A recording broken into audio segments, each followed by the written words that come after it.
दोस्तों, अगर हम कोई भी काम करते हैं तो हमें ऊर्जा की बहुत ज्यादा जरूरत होती है। आप महसूस भी किए होंगे कि जब आप बीमार होते हैं तो आपकी ऊर्जा बहुत ही कम हो जाती है और आप चाह करके भी कोई काम नहीं कर पाते हैं। आप दिन रात बिस्तर पर ही लेटे रहते हैं और आपका बिस्तर पर से उठने का मन ही नहीं करता। और अगर आपकी ऊर्जा कम है तो आप पढ़ाई भी करेंगे तो आपको बहुत ही जल्दी नींद भी आ जाएगी। आपका पढ़ने लिखने का मन बिल्कुल भी नहीं करेगा और किसी भी कार्य में भी आपका मन नहीं लगेगा। आपको बहुत ही जल्दी थकावट लग जाएगी। इसलिए शरीर में ऊर्जा का होना बहुत ज्यादा जरूरी होता है। जिस इंसान के शरीर में जितनी अच्छी ऊर्जा होती है वह उतना ही चुस्त, दुरुस्त और फुर्तीला होता है। उसका शरीर उतना ही अच्छे तरीके से काम करता है। लेकिन जिस भी व्यक्ति के अंदर ऊर्जा की कमी रहती है उसका मन बहुत ही निराश और हताश रहता है। वह चिंताओं में डूबा रहता है। उसका कोई भी काम करने का मन ही नहीं करता और उसे तमाम तरह की बीमारियां जकड़ लेती हैं। इसलिए शरीर में ऊर्जा का होना अति आवश्यक है। मित्रों, आज के इस वीडियो में हम ऊर्जा बढ़ाने के तरीकों के बारे में आपको बताऊंगा, जिसे जान और समझ लेने के बाद आप खुद अपने अंदर की ऊर्जा को बढ़ा सकेंगे और खुद आप तरोताजा महसूस करेंगे। आपके शरीर के अंदर फुर्ती आ जाएगी। तो मित्रों, इस वीडियो को छोड़ करके कहीं जाइएगा नहीं। मित्रों, प्राचीन समय में नर्मदा नदी के किनारे बसे एक आश्रम में रोज की तरह गुरु अपने शिष्यों को तरह तरह की विद्याएं सिखाया करते थे। कुंडलिनी योग से लेकर के ध्यान करने तक वह सारी विद्याएं अपने शिष्यों को सिखाया करते थे। उन्हीं शिष्यों में एक निर्मल नाम का एक शिष्य था जिसका व्यवहार अन्य शिष्यों से बिल्कुल अलग था।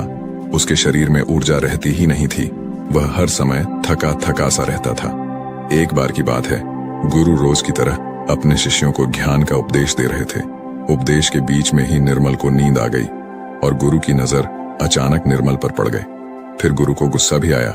गुरु डांट कर बोलते हैं कि निर्मल, तुमने रात को ठीक से सोया नहीं था क्या, जो तुम्हें अभी इसी वक्त नींद आ रही है। निर्मल घबरा गया और वह तुरंत नींद से जाग गया और फिर कहने लगा कि गुरुवर, माफ कीजिएगा, मैं रात को भी सोता हूं, फिर भी पता नहीं क्यों मुझे हर समय नींद आती रहती है। ऐसा लगता है कि शरीर में जान ही नहीं है। मैं बहुत जल्दी थक भी जाता हूं, चाह करके भी मैं कुछ कर नहीं पाता। गुरुवर, मेरा पढ़ाई में भी बिल्कुल मन नहीं लगता। मैं तरह तरह के उपाय भी अपनाता हूं और फिर भी मैं सफल नहीं हो पाता। हर समय ऐसा लगता है कि हमारे शरीर की ऊर्जा को किसी ने छीन लिया है। गुरु कहते हैं कि निर्मल, तुम बिल्कुल भी घबराओ नहीं। आज तुम्हारे साथ साथ मैं सभी शिष्यों को शरीर की ऊर्जा बढ़ाने के तरीके बता रहा हूं, जिसे तुम सब ध्यानपूर्वक सुनना। गुरु कहते हैं कि शिष्यों, सिर्फ अच्छा भोजन करने से शरीर में ऊर्जा नहीं बढ़ती। शरीर में ऊर्जा बढ़ाने के कई सारे कारण होते हैं। गुरु कहते हैं कि आश्रम में जो अनाज की खेती होती है तो क्या वह सिर्फ उसमें पानी डालने से ही अच्छी फसलें तैयार हो जाती हैं क्या?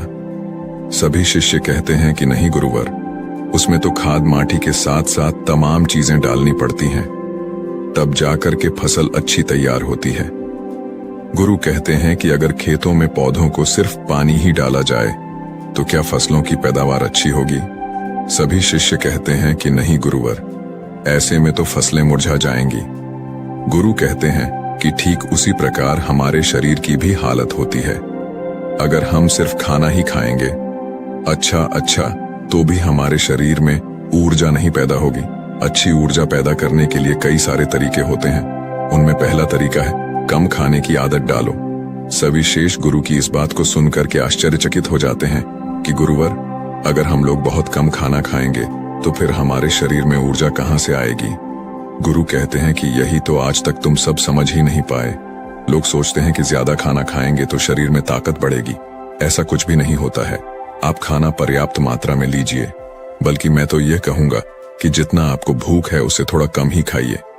इससे क्या होगा कि जो आपके शरीर की प्राण ऊर्जा है वह भोजन को जल्दी से पचा देगी और जो बाकी ऊर्जा बचेगी वह आपके शरीर की टूटी फूटी कोशिकाओं की मरम्मत करने में मदद करेगी। इससे आपके शरीर की प्राण ऊर्जा को आपके शरीर की देखरेख करने के लिए बहुत समय मिल जाएगा। और आप जब खाना पर्याप्त मात्रा में लेते हैं, बहुत ज्यादा खाना नहीं खाते हैं, तो आपका शरीर हल्का रहता है। और जब आपका शरीर हल्का रहेगा, खाना बहुत अच्छे तरीके से पच जाएगा, तो बाकी लोगों की अपेक्षा आप बहुत हल्का और ऊर्जावान महसूस करेंगे। गुरु कहते हैं कि जो लोग ज्यादा खाना खाते हैं उनके शरीर की सारी ऊर्जा सिर्फ खाने को ही पचाने में लग जाती है और कई घंटों तक तो उनका खाना पचता ही रहता है और ठीक से उनका पाचन भी नहीं हो पाता। पेट उनका भारी भारी सा रहता है। लेकिन जो व्यक्ति कम खाते हैं उनका पाचन बहुत ही जल्दी हो जाता है और फिर बचे हुई प्राण ऊर्जा शरीर की टूटी फूटी कोशिकाओं की मरम्मत करती रहती है। ऐसे लोग बहुत ही ऊर्जावान महसूस करते हैं। तुमने अजगर को तो देखा ही होगा। अजगर खाना खाने के बाद कई घंटों तक या यूं कहें कि कई दिनों तक यूं ही अस्वस्थ पड़ा रहता है। उसके शरीर की फुर्ती ही चली जाती है। ऐसे ही हम सबके साथ होता है। अगर हम ज्यादा खाना खाएंगे तो हमारे शरीर की सारी प्राण ऊर्जा पूरे दिन रात सिर्फ उस खाने को पचाने में लगी रहेगी। लेकिन अगर हम खाना पर्याप्त मात्रा में खाते हैं या जितना हमारी भूख है उससे कम खाते हैं तो हमारे शरीर की बची हुई प्राण ऊर्जा हमारे शरीर की टूटी फूटी कोशिकाओं की मरम्मत करने में लग जाती है। गुरु कहते हैं कि पहले तो तुम सब यह करो कि जितना तुम्हें भूख है उससे थोड़ा कम खाओ और आज से ही इस रहस्यमयी तरीके को अपनाना शुरू कर दो। इसका असर तुम्हें 1 हफ्ते में दिखने लगेगा। गुरु कहते हैं कि दूसरी बात जो तुम सबको याद रखनी है हमेशा ऊर्जावान बने रहने के लिए, वह ये है कि पौष्टिक भोजन खाओ। गुरु कहते हैं कि अधिकतर लोग तो सिर्फ पेट भरने के लिए खाना खाते हैं। उन्हें लगता है कि उनका पेट बस भर जाए तो सब ठीक हो जाएगा, तो ऐसा बिल्कुल भी नहीं होता है। आपके शरीर को विभिन्न प्रकार के विटामिन्स की जरूरत होती है। अगर आपके शरीर को पर्याप्त मात्रा में विटामिन्स नहीं मिलेगा तो धीरे धीरे आपका शरीर कमजोर पड़ने लगेगा। मान लीजिए कि आपके शरीर में विटामिन ए की कमी रहती है तो आपको रतौंधी रोग हो सकता है। अगर आप अपने खाने में कैल्शियम की मात्रा नहीं लेते हैं तो इससे आपकी हड्डियां कमजोर हो जाएंगी और उनमें दर्द भी हो सकता है। हड्डियों को मजबूत करने के लिए सबसे अच्छा तरीका है कि आप दूध का सेवन करें और आप थोड़ा समय धूप में जरूर बिताएं। इससे क्या होगा कि विटामिन डी धूप में त्वचा के नीचे पर्याप्त मात्रा में बन जाएगी। सूर्य के प्रकाश में ही विटामिन डी का निर्माण होता है और उसका निर्माण आपकी त्वचा के नीचे होता है, जो आपके शरीर की हड्डियों को मजबूत बनाने में अति आवश्यक होता है। इससे आपकी त्वचा की चमक भी बढ़ती है और आप तंदुरुस्त भी रहेंगे। गुरु कहते हैं कि खाने में अच्छा और पौष्टिक भोजन लो और जितना ज्यादा हो सके प्राकृतिक भोजन खाओ, उससे तुम्हारा मन शांत रहेगा। गुरु कहते हैं कि शिष्य हमेशा ऊर्जावान बने रहने का तीसरा तरीका है व्यायाम करने की और ध्यान करने की आदत डालो। शिष्य कहने लगे, गुरुवर, ये तो हम प्रतिदिन करते हैं, इसमें कौन सी बड़ी बात है, ये तो सभी करते हैं। तभी फिर गुरु कहते हैं कि हाँ, बात तुम्हारी सही है, लेकिन अगर व्यायाम को और ध्यान को एक निश्चित समय पर ना किया जाए, जब मन में आया तब कर लिए, तो ऐसे करने से कोई मतलब नहीं होता है, बल्कि उसका शरीर पर बुरा असर तुम्हें देखने को मिलेगा।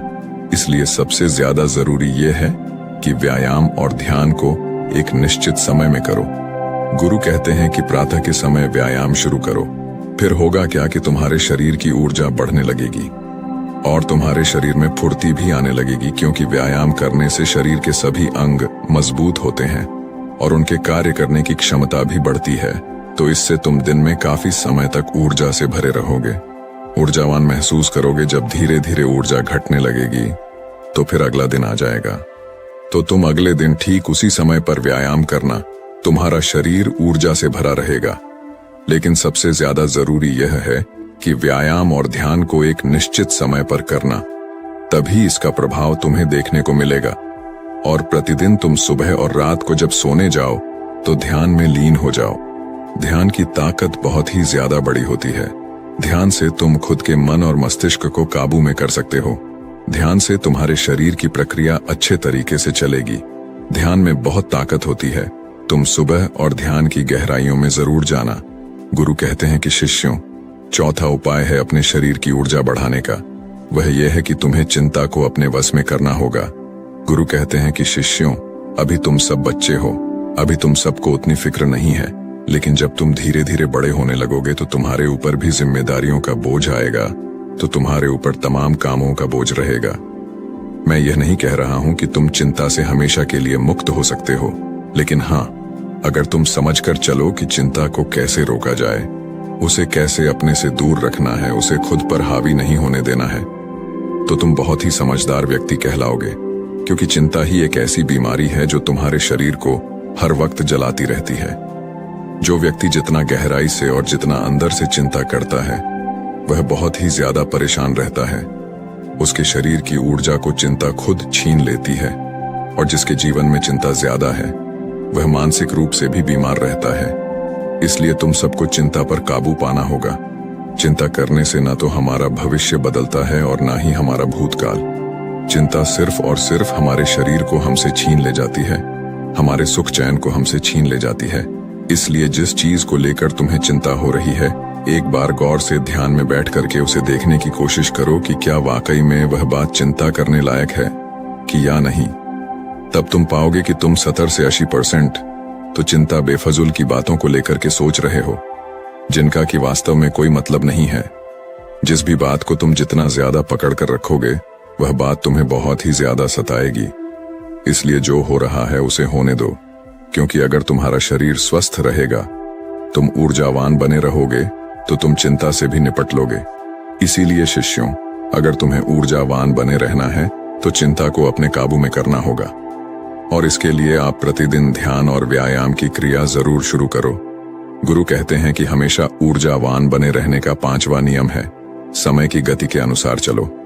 शिष्य कहते हैं कि गुरुवर, यह बात कुछ ज्यादा समझ में नहीं आ रही है कि समय की गति के अनुसार क्या होता है।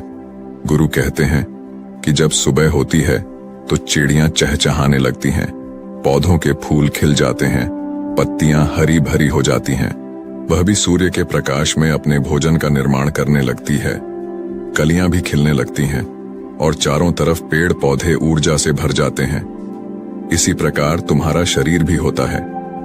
अगर सूर्य निकलने से पहले तुम नहीं उठते हो बिस्तर से, तो तुम्हारे शरीर की ऊर्जा कम होने लगती है। प्रकृति के साथ खुद को तालमेल बनाकर चलो। जब सूर्य उगता है उससे पहले तुम सब अपने बिस्तर से उठ जाओ, और जब सूर्य अस्त होने लगता है तो उस समय भी तुम सब सोने चले जाओ। अगर तुम सब सही काम को सही समय पर करते हो तो तुम्हारा शरीर हमेशा ऊर्जावान बना रहेगा। जो व्यक्ति आलसी होता है, सूर्य निकलने के बाद उठता है और रात भर जागता रहता है, दिन में सोता रहता है, तो उसके शरीर की ऊर्जा छीड़ होने लगती है।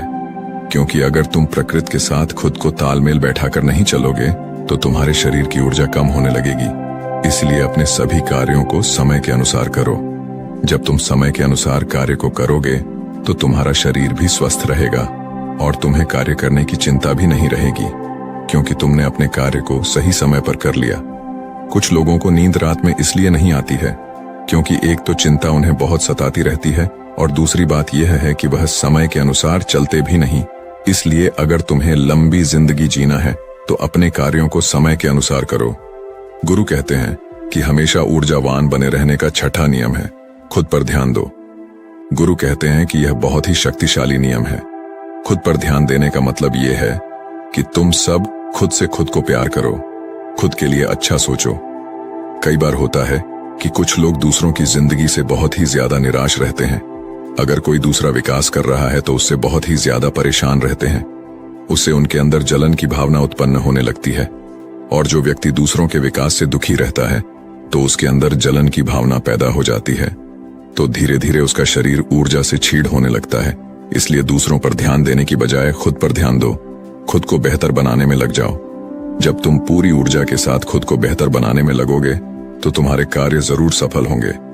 वह व्यक्ति अपने जीवन में कभी भी सफल नहीं हो पाता जो हर समय दूसरों के बारे में सोचता रहता है, दूसरों की बुराई के बारे में सोचता रहता है, दूसरों से जलन की भावना रखता है। उस व्यक्ति की ऊर्जा कभी भी अच्छी नहीं रहती।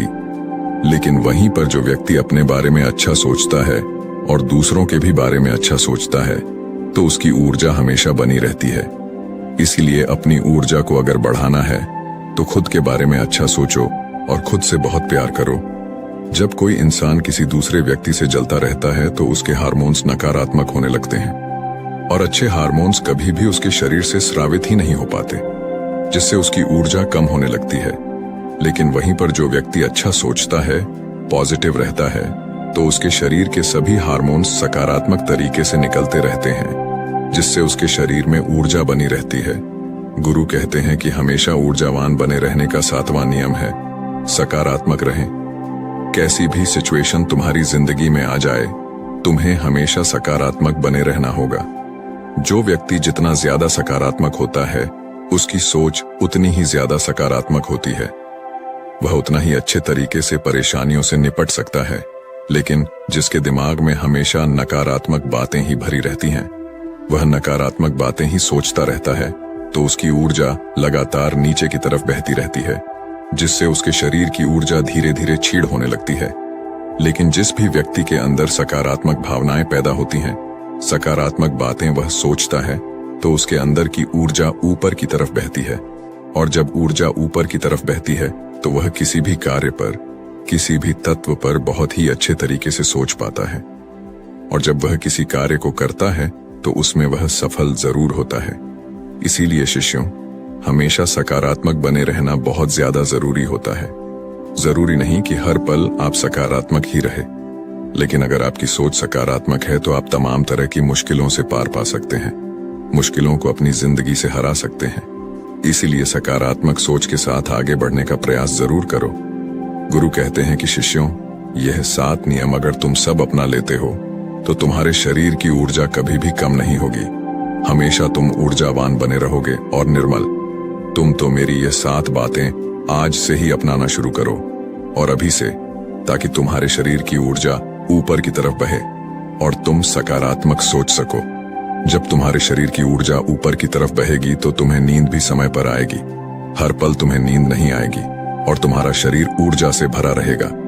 गुरु यह 7 नियम बताकर के शांत हो जाते हैं। तभी सभी शिष्य खड़े होते हैं और गुरु को प्रणाम करते हैं और उनका धन्यवाद अदा करते हैं, और सब लोग अपने अपने कार्यों पर वापस लग जाते हैं। ये वीडियो आपको कैसा लगा कमेंट बॉक्स में जरूर बताएं। ऐसी कहानियों के लिए मेरे चैनल को सब्सक्राइब करें। धन्यवाद।